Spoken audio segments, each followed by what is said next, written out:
جی آیت نمبر 116 سورۃ طٰہٰ۔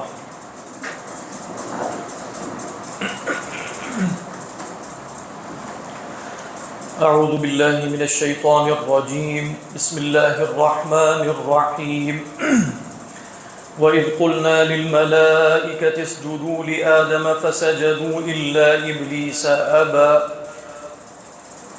فَقُلْنَا يَا آدَمُ إِنَّ هَذَا عَدُوٌّ لَكَ وَلِزَوْجِكَ فَلَا يُخْرِجَنَّكُمَا مِنَ الْجَنَّةِ فَتَشْقَى۔ یہ گونج اچانک آنا شروع ہوئی إِنَّ لَكَ أَلَّا تَجُوعَ فِيهَا وَلَا تَعْرَى وَأَنَّكَ لَا تَظْمَأُ فِيهَا وَلَا تَضْحَى فوسوس إليه الشيطان قال يا آدم هل أدلك على شجرة الخلد وملك لا يبلى فأكلا منها فبدت لهما سوآتهما وطفقا يخصفان عليهما من ورق الجنة وعصى آدم ربه فغوى ثم اجتباه ربه فتاب عليه وهدى صدق الله رب اشرح لي صدري ويسر لي أمري واحلل عقدة من لساني يفقهوا قولي اللهم ألهمنا رشدنا وأعذنا من شرور أنفسنا اللهم انفعنا بما علمتنا وعلمنا ما ينفعنا وزدنا علما اللهم صل على سيدنا محمد وعلى آل سيدنا محمد وبارك وسلم آمین یا رب العالمین۔ یہ ریسٹارٹ کر کے ہوتا ہے ایمپلیفائر کی؟ سر یہ اندر سے اس کا والیوم سیٹ خراب ہو گیا۔ ہاں وہی نا، تو کیا کرتے ہو جب اس کو کرنے کے لیے؟ ایکو الگ بند ہوتی ہے، بند کر کے چلاتے ہیں وہی۔ اعوذ باللہ من الشیطان الرجیم۔ فرمایا وَإِذْ قُلْنَا لِلْمَلَائِكَةِ اسْجُدُوا، اور یاد کرو، کیونکہ اس سے پہلے اذکر معذوف مانا جاتا ہے، یاد کرو جب ہم نے کہا فرشتوں سے اسجدو، للملائکہ میں الف لام للاستغراق، اور جگہوں سے ہمیں معلوم ہوا فسجد الملائکۃ کلہم اجمعون، اسجدوا لآدم، سجدہ کرو آدم کو، فسجدوا الا ابلیس، تو پس سجدہ کیا، یعنی فا جو ہے وہ سببیہ ہے اس اعتبار سے کہ بھئی امر سبب بنا سجدے کا، اسجدوا لآدم فا سجدوا، سب نے سجدہ کیا، الا ابلیس، استثناء منقطع، استثناء منقطع یعنی ابلیس جو ہے وہ ملائکہ کی جنس میں سے نہیں ہے، کان من الجن ففسق عن امر ربی، تو ابا، اب یہ ایک جملہ مستأنفہ ہے، جملہ مستأنفہ، یہ جو ابا ہے یہ پورا جملہ فعل ہے نا، فعل اور فاعل سے مل کے بنا، تو یہ جملہ استئنافیہ اس کو کہتے ہیں، کبھی تو آپ پڑھتے ہیں نا جملہ استئنافیہ تعلیل کے لیے ہوتا ہے، جملہ استئنافیہ تفسیر کے لیے بھی ہوتا ہے، جملہ تفسیریہ کس کو کہتے ہیں؟ جملہ تفسیریہ سے مراد یہ ہے کہ ابلیس نے سجدہ نہیں کیا، تو سجدہ نہیں کیا یہ تو معلوم ہو گیا، تو کیا کیا پھر اس نے؟ یعنی مزید وضاحت کیجئے، مزید بیان کیجئے، مخاطب کے ذہن میں جو طلب ہے مزید تفصیل کی وہ بیان کیجیے، تو فرمایا اس نے انکار کیا، ابا یا ابا، وہ ہم سورہ بقرہ میں بھی دیکھ چکے ہیں۔ فقلنا یا آدم، دیکھیے یہ ہے، خود اللہ نے اشارہ دیا ہے کہ مطلب جو شے حضرت آدم بھولے تھے وہ کیا تھے، جو ہم نے کل رائے اختیار کی تھی بعض مفسرین کی، وہ کیا تھی کہ وہ یہ بھول گئے تھے کہ یہ دشمن ہے، لہٰذا فرمایا فقلنا یا آدم ان هذا عدو لک، پہلی بات یہ فرمائی گئی تھی کہ اے آدم یہ تیرا دشمن ہے، ان هذا ابلیس کی طرف اشارہ ہے، عدو لک تمہارا دشمن ہے، ولزوجک اور تمہاری بیوی کا بھی، اور یہ جیسے ہمارے سامنے بھی آ گیا کہ عربی زبان میں بیوی کے لیے زوجتن کا لفظ نہیں ہوتا بلکہ زوجن ہی کا لفظ ہوتا ہے، مرد کو بھی زوج کہتے ہیں، بیوی کو بھی زوج ہی کہتے ہیں، لیکن آج کل کی عربی میں گولتا لگایا جاتا ہے، یہاں بھی آپ دیکھ رہے ہیں ان ھذا عدو لک ولزوجک فلا یخرجنکما، تو لا ناہیہ ہے اور نون مشددہ ثقیلہ ہے، یعنی ہرگز یہ تم دونوں کو نہ نکالیں، ہے تو لا ناہیہ، تو نہیں ہے کس کو؟ ہے تو شیطان کو، لیکن چونکہ شیطان مخاطب نہیں ہے، مخاطب سیدنا آدم علیہ السلام اور حوا علیہ السلام ہے، تو اصلاً مراد یہ ہے کہ اس کا بس تم پر نہ چل سکے، یعنی نہیں اصل میں سیدنا آدم کو ہے، لیکن لغت کے اعتبار سے نہیں کس کو ہے؟ شیطان کو. فلا یخرجنکما، وہ ہرگز نہ نکالے تم دونوں کو، من الجنتی، جنت سے. من ابتدائیہ ہے، یعنی تمہارا خروج کہاں سے ہوگا؟ جنت سے ہوگا. اچھا جب تمہیں جنت سے نکال دیا جائے گا تو نہیں کے بعد وہی فا آ رہا ہے تو وہ فا سببیہ ہے، اس کے بعد ان محذوف ہے، یعنی اگر تم جنت سے نکل جاؤ گے تو فتشقا، مشقت میں پڑ جاؤ گے. یہ بھی ہو سکتا ہے شقیہ یشقا کا حقیقی معنی مشقت نہیں ہوتا. شقیہ یشقا کہتے ہیں جیسے نہایت محنت کر کے تھک کے پھر بھی مقصود اور مراد حاصل نہ ہو سکے، یعنی اس میں تھکاوٹ اور جو آپ کا مشقت کا مفہوم ہے وہ مراد کے اعتبار سے، یعنی ایک یہ ہے نا کہ کسی نے کوشش نہیں کی اور مراد تک نہیں پہنچا تو آپ اس کو شقی ہی کہیں گے. اصلا نہیں، اس نے کوشش بھی نہیں کی پہنچا. ایک یہ کہ کوشش بہت کرتا رہا لیکن کہیں اور پہنچ گیا، اس کو شقی کہتے ہیں. اس لیے کہ ہر شخص جو دنیا میں ہے جو جہنم میں جائے گا وہ شقی ہے، لیکن کیا وہ جہنم میں جانے کی کوشش کر رہا تھا یا اس کی کوششوں کا سارا محور لذت کا، سعادت کا، خوشی کا حصول تھا؟ یہی مقصد تھا اس کا، لیکن نہیں پہنچ سکا اس تک، تو کیا ہو گیا؟ شقی ہو گیا. تو اما الذین سعدوا اور اما الذین شقوا. اچھا پھر آپ دیکھیں اس صورت کے شروع میں کیا آیا تھا؟ ما انزلنا علیک القرآن لتشقى. اللہ کے رسول صلی اللہ علیہ وسلم کو بھی کہا کہ آپ پر جو قرآن اتارا گیا ہے اور آپ تبلیغ کر رہے ہیں، فرائض انجام دے رہے ہیں، محنت مشقت کر رہے ہیں، یہ سب اس لیے نہیں ہوگا کہ آپ منزل مقصود تک نہ پہنچیں. جو اللہ نے آپ کے لیے منزل مقصود اور مقام محمود اور جو بھی آپ کے لیے انعامات اور اکرامات کا فیصلہ کیا وہاں پہنچیں. تو ما انزلنا علیک القرآن لتشقى. تو یہاں بھی کیا ہے کہ دیکھو تم یہاں جو ہمارا حقیقی مقصود جنت میں جانا ہے وہ پہلے ہی جنت میں موجود ہے. تو کہا جا رہا ہے کہ اگر تم نے اس کو کھایا تو اب تم شقی ہو جاؤ گے. فتشقى کیا مطلب؟ مراد سے جو مراد تمہیں حاصل ہے وہ کھو بیٹھو گے اور مشقت میں پڑ جاؤ گے، یعنی اس کے نتیجے میں مشقت میں پڑ جاؤ گے. یہ ہے مفہوم. حدیث میں شقی ہے یعنی وہ غلط راستے میں ایفرٹ کر رہا ہے، یعنی ایفرٹ کر رہا ہے. اصل میں نا شقی ہم کہتے ہیں بدبخت ہو، ہم اردو میں بھی بولتے ہیں نا بدبخت. بدبخت سے کیا مراد ہے؟ لغوی مطلب نہیں تو جس کی قسمت پھوٹ گئی. بدبخت، بخت کس کو کہتے ہیں؟ قسمت کو. خوش بخت، بدبخت. لیکن ہماری مراد کیا ہوتی ہے کہ حقیقی بخت انسان کا کیا ہے کہ وہ جنت میں چلا جائے، وہ اللہ کی رضا کا حصول ہو جائے، وہ اللہ کی عبادت کرے. تو جس کو یہ قسمت نہیں مل سکی وہ بدبخت، وہ شقی. جو آپ نے کوشش کے ساتھ اس کو جوڑا تھا. اس حدیث کون سی میں نے بیان کی ابھی؟ ویسے جو حدیث میں بھی ہے نا شقی اور سعید، ہاں وہ بھی بالکل یہی مراد ہے. شقی سے مراد ہے دوزخی ہے، سعید سے مراد ہے جنتی ہے. ابھی لغت کے حساب سے ہاں لغت کے اعتبار سے کیا مراد ہے کہ وہ شخص میں جو اچھا معنی جو بیان کر رہا ہوں وہ معنی یہ تھا کہ دنیا میں جو بھی شخص ہے، جیسے امام غزالی نے فرمایا، وہ محنت کیا تکلیف کے لیے کرتا ہے یا سعادت اور فیلسٹی کے حصول کے لیے کرتا ہے؟ اسی لیے کرتا ہے. تو تھکتا ہے اس کے لیے، محنت کرتا ہے، مشقت کرتا ہے، لیکن اگر اس منزل تک نہ پہنچے، اس کے برعکس نہایت دکھ، تکلیف، درد اور الم کا شکار ہو جائے، تو اس سے بڑا شقی کیا ہوگا؟ اس لیے فرمایا نا کہ لا يصلاها الا الاشقى. سب سے بڑا شقی وہی ہے جو جہنم میں پہنچ گیا. الذي يصلى النار الكبرى. اس کے مقابلے میں اب عموماً قرآن میں جیسے شقی اور سعید آتا ہے وہاں اتقى یا وَسَيُجَنَّبُهَا الْأَتْقَى الَّذِي يُؤْتِي مَالَهُ يَتَزَكَّى. تو شقاوت اسی طرح آپ دیکھیں وہاں جب ہم یہ تو میں لغوی معنی بیان کر رہا تھا. اب شقاوت چونکہ بدبختی کے لیے بھی آتا ہے نا، میں نے بتایا شقیت کس کے لیے؟ بدبختی کے لیے. تو اس معنی میں بھی قرآن میں سورہ مؤمنون میں دیکھیں قالوا ربنا غلبت علينا شقوتنا دونوں قرأت ہیں. وكنا قوما ضالين. ہمارے اوپر ہماری بدبختی غالب آ گئی، ہم اصل میں گمراہ لوگ تھے. ربنا اخرجنا منها فإن عدنا فإنا ظالمون. تو بہرحال یہ لفظ اہم ہے، لیکن جیسے اللہ کے رسول صلی اللہ علیہ وسلم کو فرمایا جا رہا ہے کہ آپ پر قرآن اتارا نہیں گیا تھا اس لیے کہ آپ نعوذ باللہ شقی ہو. اور یہاں حضرت آدم کو کہا جا رہا ہے کہ اگر تم نے یہ درخت کھا لیا، معصیت کے نتیجے میں شقاوت ہوتی ہے نہ کہ سعادت کا حصول. کیونکہ انسان کی غلطی یہ لگتی ہے کہ نفس کی خواہش پورا کرنے کے نتیجے میں سعادت حاصل ہوتی ہے. تو یہاں کیا کہا جا رہا ہے؟ نفس کی خواہش پورا کرنے کے نتیجے میں شقاوت ہو جائے. کیا ہے؟ فلا یخرجنکما من الجنۃ فتشقى. تو شقی ہو جائے. یعنی کیا ترجمہ ہے شقی کا؟ اچھا کوئی حضرت یعنی آپ لوگوں کے یہاں کیا ہے؟ مشقت میں پڑ جائے.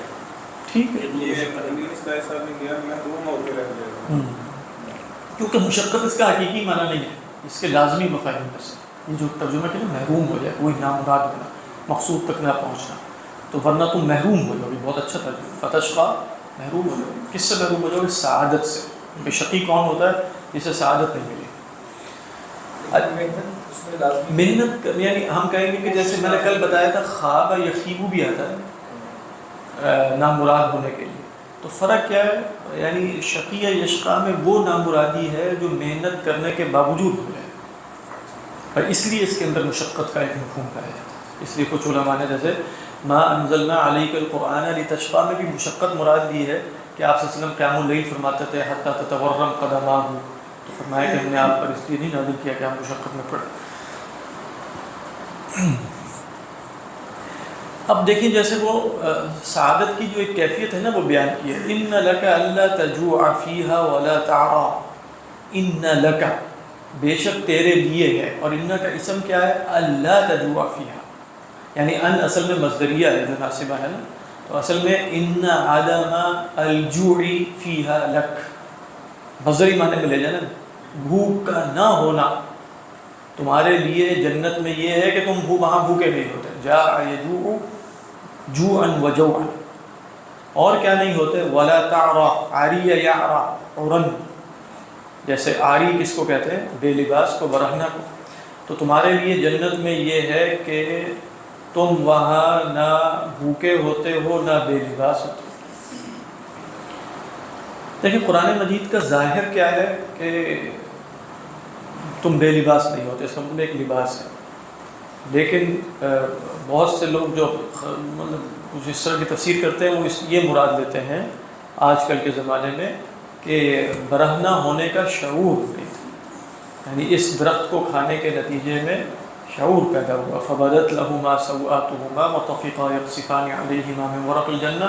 لیکن یہ قرآن کے ظاہر سے ہٹ رہا ہے، یعنی قرآن بس یہ بتا رہا ہے کہ تم یہ نہیں کہ تمہیں شعور نہیں ہے، بلکہ ان لک الا تجوع فیہا ولا تعری، تمہیں نہ وہاں بھوک لگتی ہے نہ وہاں تم بے لباسی کا شکار ہوتے. اور پھر آگے فرمایا وَأَنَّكَ لَا تَظْمَأُ فِيهَا وَلَا تَضْحَىٰ، اور بے شک نہ تمہیں ظَمِئَ يَظْمَأُ، ظَمِئَ يَظْمَأُ ظَمَأً، اسی سے قرآن مجید میں جو اسم آئے وہ کیا ہے؟ ظمآن. يَحْسَبُهُ الظَّمْآنُ مَاءً حَتَّى إِذَا جَاءَهُ لَمْ يَجِدْهُ شَيْئًا وَوَجَدَ اللَّهَ عِنْدَهُ فَوَفَّاهُ حِسَابًا. تو ظَمِئَ يَظْمَأُ کہتے ہیں شدت العطش کو، شدت العطش یعنی شدید پیاس کی کیفیت. عطشان سے زیادہ قوی ہے ظمآن. اس لیے اللہ تعالیٰ نے سورہ نور میں یہ نہیں کہا کہ عطشان اس کو پانی سمجھتا ہے، بلکہ کہا ظمآن اسے پانی سمجھتا ہے. یعنی جو بھوک سے مرا جا رہا ہے نا وہ کہتا نہیں وہ شاید پانی ہی ہو، جا کے دیکھتا، پہنچتا ہے تو وہاں پانی نہیں ملتا، سراب ہوتا. تو یہاں بھی یعنی یہاں تمہیں پیاس، اب آپ کہیں کہ اچھا پیاس نہیں لگتی تو ظمیہ یظمؤ میں تو عطش یعطش سے زیادہ قوی معنی ہے، تو اس کا مطلب ہے آتش لگتی ہوگی. یہ مراد نہیں. جیسے ہم نے دیکھا تھا اگر کسی لفظ میں مبالغہ ہے اور اس کی نفی کی جا رہی ہے تو نفی میں مبالغہ ہوتا ہے. قاعدہ بیان کیا تھا نا کہ وما ربک بظلام للعبید، آپ کا رب ظلام نہیں ہے، تو نعوذ باللہ کیا ظالم ہے؟ نہیں. ہم کہیں گے ظلام کی نفی کی ہے تو اب نفی میں مبالغہ ہوا. اسی طرح جب یہاں ظما کی نفی کی تو پیاس کی نفی میں مبالغہ ہوا. وَأَنَّكَ لَا تَظْمَأُ فِيهَا، اور تمہیں وہاں نہ پیاس لگتی ہے. وَلَا تَضْحَىٰ، ضحیہ یضحیٰ، سمیع یسمع سے، ضحن دھوپ. لیکن ضحیٰ کس کو کہتے ہیں؟ سورج کی ابتدائی دھوپ کو ضحیٰ کہا جاتا ہے. یہاں تک کہ زوال تک کا جو وقت ہے، یعنی آج زوال ہوگا 12:02 میں مثلا، تو 12:02 تک کی جو دھوپ ہے وہ ضحیٰ ہے. تو نہ تم وہاں پیاسے ہوتے ہو نہ تمہیں کیا ترجمہ ہے؟ دھوپ گرمی لگے گی ہے، دھوپ لگے گی. ضحیہ یضحیٰ کا مطلب دھوپ میں ہونا. جیسے وہاں ہم پڑھتے ہیں نا سورۃ دہر میں لا یرون فیہا شمسا ولا زمہریرا. اچھا اب یہاں عجیب سا لگ رہا ہے کہ اگر آپ ان آیات پہ غور کریں تو شقاوت ان چیزوں کے نتیجے میں حاصل ہوتی ہے. یعنی اللہ تعالیٰ فرما رہے ہیں تم دنیا میں چلے گئے تو شقی ہو جاؤ گے، اور سعادت کی کیفیت کیا ہے جو تمہیں جنت میں حاصل ہے؟ ان لک الا تجوع فیہا، یہاں تو بھوک بھی نہیں ہے. ولا تعری وَأَنَّكَ لَا تَظْمَأُ فِيهَا وَلَا تَضْحَىٰ، یعنی سب مسائل کا حل ہو گیا نا، روٹی کپڑا مکان. یعنی اگر آپ دیکھیں تو وہ روٹی کپڑے مکان کا حل کیسے ہوا ہے؟ تضحیٰ کا مطلب یہ ہے کہ تمہارے اوپر چھت ہے. اور اسی طرح آپ دیکھیں بھوک کا مسئلہ ایک بھوک تو ہے، اور لباس ہوتا ہے، روٹی کپڑا کپڑا، وہ لباس بھی اس کا ذکر بھی آ گیا، لا تجوع فیہا ولا تعرا. تو کھانا پینا پہننا رہنا، یہ چار چیزیں جو کہا جاتا ہے کہ بیسک، تو انہی چیزوں کا ذکر ہے، کھانا پینا پہننا رہنا، پہننا اور رہنا یعنی چھت. تو یہ اس سے معلوم ہوا کہ اس سے امام غزالی علیہ الرحمٰن نے جو نتیجہ نکالا احیاء میں وہ یہ ہے کہ ہم جو دنیا میں جو بھی لذت حاصل کرتے ہیں وہ دفع علم ہے. یعنی بھوک لگتی ہے تو کھانے میں لذت آتی ہے. کھانے کی حقیقی لذت وہ ہوگی جو بھوک نہ ہو اور لذت ملے. تو حقیقی لذت وہ ہوتی ہے تو دفع علم کے نتیجے میں نہ ہو. دفع علم کا مطلب ہے تکلیف کو دور کرنا. یہاں تک کہ وہ فرماتے ہیں کہ انڈین یہ جو جنسی لذت ہے وہ بھی دفع علم، حقیقی لذت وہ بھی نہیں. تو کہتے ہیں دنیا میں انسان کو حقیقی لذتوں کا شعور ہے ہی نہیں، کیونکہ دنیا میں حقیقی لذت کا وجود ہی نہیں. قیامت میں جنت میں کھانے کی لذت بھوک کو دفع کرنے کی وجہ سے نہیں، وہاں لذت اپنی حقیقی حالت میں. اب وہ کیا ہے وہ اللہ ہی بہتر جانتے ہیں. بہرحال کوئی پوچھ رہے تھے آپ مجھے؟ سر اس میں انہوں نے کہا جی کہ اس کا تو مخاطب ہے اوپر کوئی تشکا آتا ہے کہ صرف آدم علیہ السلام جو تھے، یعنی اس میں انہوں نے کیا ہے کہ اس لیے کہ اصل مخاطب آدم ہی تھے، نیز بنیادی ضروریات کی فراہمی کا بھی مرد ہی کی ذمہ داری ہے، عورت کی نہیں. میرا نہیں خیال کہ یہاں سے اس طرح کے نتائج نکالنے کی کوئی ضرورت ہوگی، اس لیے کہ اصل میں خطاب حضرت آدم سے. دیکھیں فقلنا یا آدم، تو بیوی چونکہ عموماً تابعی ہوتی ہے تو ہم جانتے ہیں کہ یہاں مراد یہی ہے. اس کا مطلب کوئی اگر یہ نتیجہ نکال لے کہ اچھا حضرت آدم کو کہا جا رہا ہے تمہیں بھوک نہیں لگے گی، تو اس کا مطلب حضرت حوا کو لگے گی. ہم کہیں گے نہیں، مرد کے تابعی عورت ہے، خطاب ان سے ہو رہا ہے، ان کی بیوی بھی اس میں شامل ہے. تو ہم کیا کہیں گے ولا تعرا میں صرف حضرت آدم شامل ہے. ہم کہیں گے لا تظمؤ میں کیا صرف حضرت، ہم کہیں گے دونوں ہی شامل ہیں. تو لہذا اب یہاں تو بات اللہ تعالیٰ نعمتیں گنوا رہے ہیں حضرت آدم کو کہ جنت میں تمہیں کیا کیا فیسلٹیز حاصل ہیں. اب اس سے یہ نتیجہ نکالنا کہ حضرت آدم کو کہا جا رہا ہے تمہیں یہ فیسلٹی حاصل ہے تو تم نے پرووائڈ کرنی ہے، عجیب سی بات لگ رہی ہے. جنت میں نعمتوں کا بیان، اس سے یہ نتیجہ مجھے نہیں لگ رہا کہ خام خواہ لگ رہا ہے. واللہ اعلم، اللہ بہتر جانتا. مطلب آیت کا موضوع یہ تھی، آیت کا موضوع یہ نہیں ہے. اسی لیے آپ دیکھیں شیطان بھی حضرت آدم سے ہی خطاب کرے گا. ابھی ہم پڑھیں گے آیت میں کہ فوسوس الیہ الشیطان قال یا آدم، اور یہاں علماء نے کہا کہ وہ بائبل کے جو اولڈ ٹیسٹمنٹ کا ایک تصور ہے، آپ جانتے ہیں اگر آپ بک آف جینیسس جو بالکل پہلی کتاب ہے اولڈ ٹیسٹمنٹ کی، اس میں کیا ہے کہ حضرت آدم سے ڈائریکٹ شیطان نے خطاب نہیں کیا. خطاب اس نے کیا حضرت حوا سے، حضرت حوا نے قائل کیا ہے حضرت آدم کو. لہذا اصل جو کلپریٹ ہے، جو مجرم ہے، وہ حوا ہے علیہ السلام. یہ پورا تصور ہے. اور کہا کہ عورت کو خاص طور پر سزا دی گئی ہے، اور اس کو سزا اللہ میاں نے یہ دی کہ وہ قیامت تک بچے جنے گی. یہ جو بچے جننے کی تکلیف ہے، یہ اس عورت کو اس گناہ پر سزا دی گئی کہ اس نے اپنے شوہر کو آمادہ کیا. اور ہمارے بھی ایک استاد تھے جو اسی طرح کی باتیں کیا کرتے تھے، مطلب کچھ ایسے، مطلب یہ قصے مشہور ہے. دیکھو ابھی بھی یہی ہو رہا ہے. وہ بتاتے تھے دیکھو حوا کی جو بیٹی ہے نا، وہ آدم کے بیٹے کے سر پہ سوار ہوتی ہے، سارے کام اس سے وہی کروا رہی ہوتی ہے. چونکہ یہاں بھی ایسا کہ بالکل غلط تصور. قرآن مجید میں حضرت آدم سے یا تو خطاب ہے اگر واحد کے صیغے میں ہے شیطان کا، یا تثنیہ کے صیغے میں دونوں سے ہے. اچھا اب معلوم یہ ہوا کہ حضرت آدم سے خطاب اگر واحد کے صیغے میں آیا ہے، تو اب تثنیہ میں جہاں بھی آ رہا ہے وہاں بھی حضرت آدم سے چونکہ خطاب ہے، حضرت آدم ذمہ دار ہیں، لہذا خطاب ان سے بھی ہو گیا. لیکن یہاں خطاب کیسے ہے؟ حضرت آدم سے. قرآن میں کہیں بھی خطاب شیطان کا حضرت حوا سے نہیں ہے. یہاں حضرت آدم سے ہے. سورہ اعراف میں ہم کیا پڑھتے ہیں؟ وہاں دونوں سے خطاب. وہاں کیا سورہ اعراف میں کیا ہے بلا فَدَلَّهُمَا بِغُرُورٍ، اس سے پہلے جو بھی آیات نہیں، وہ خطاب کی بات کر رہا ہوں. خطاب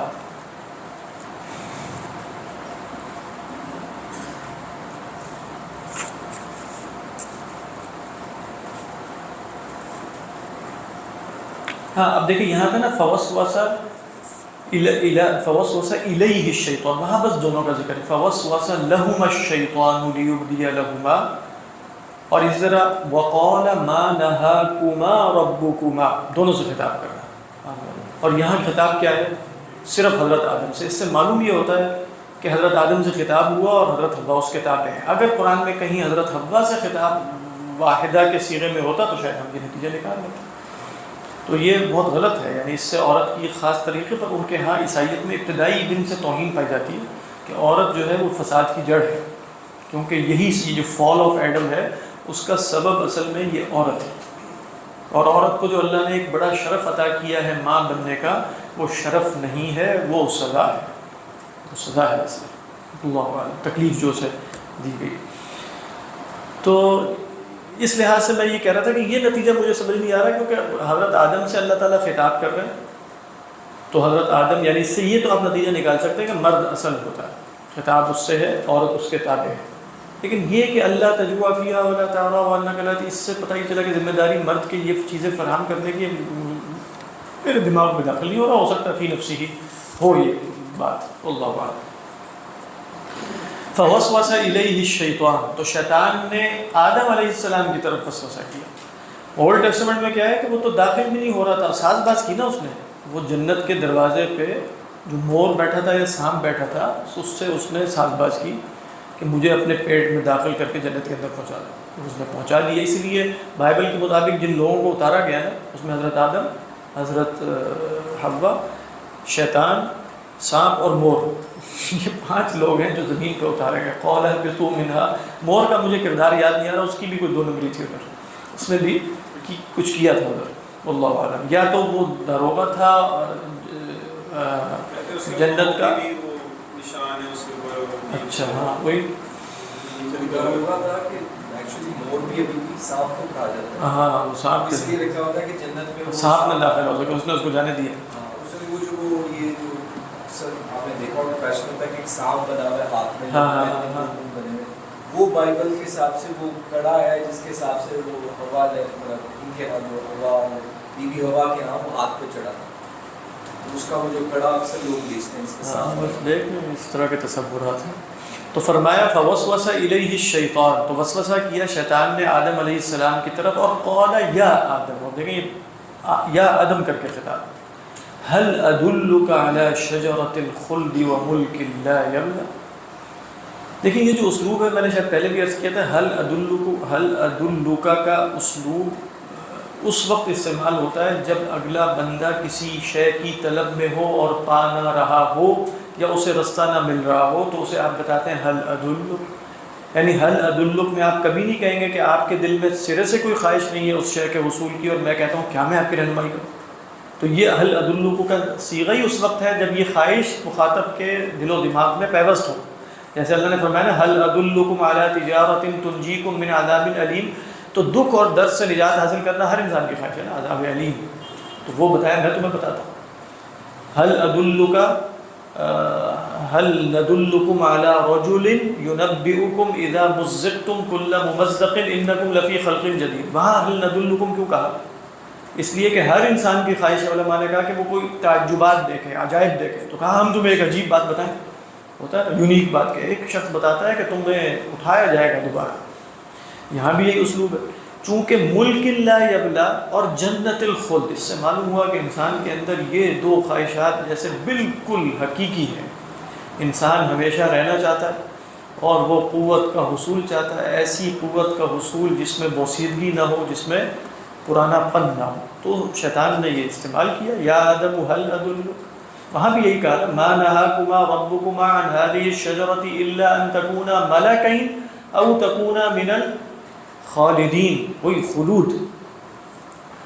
تو فرمایا کہ یا آدم هل ادلک، کیا میں تمہیں بتاؤں، علی شجرۃ الخلد، ایک ایسا درخت، ایسے درخت کی طرف رہنمائی کروں جو ہمیشگی کا درخت، ہمیشگی عطا کرتے ہیں. اور کیا عطا کرے گا، وہ ملک، اور ایک ایسی بادشاہی اور سلطنت، لا یبلا، بلی یبلا، بلن، پرانا بالی کس کو کہتے ہیں، پرانی شے کو کہتے ہیں. وہ ملک لا یبلا، اور ایسی بادشاہی جو کبھی زوال کا شکار نہیں ہو، زوال پذیر نہیں. فاکلا، اس سے کیا پتہ چل رہا ہے، یہ خواہش چونکہ اتنی فطری خواہش تھی، تو اس خواہش کی بدولت، یعنی اس خواہش کے سبب میں ان دونوں نے وہ درخت کھایا.